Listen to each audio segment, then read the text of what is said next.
Hey, what's going on, guys? So in today's video, I will show you how to order a new Cash App card. So let's start.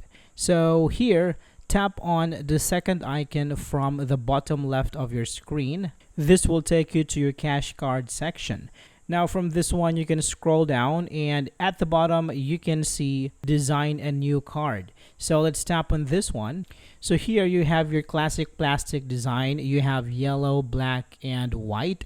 And also you have some metal designs here. So for this video, we are going to get the classic plastic design. So I'm going to choose black.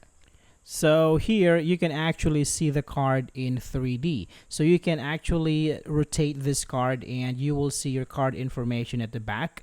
And also you can personalize this card. So if you tap on personalize card, you can design your card however you want to design it. So here you can doodle on your card and you can insert emojis and stuff in here. And when you're satisfied with your work, you can tap on done.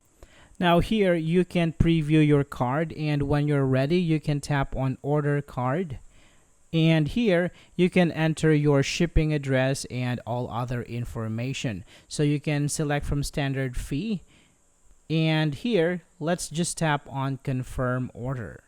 So after this one, your cash card order is confirmed and you just have to wait for the physical card to activate it. Alright, so that's it for this video, guys. Thank you so much for watching and I will see you on the next one.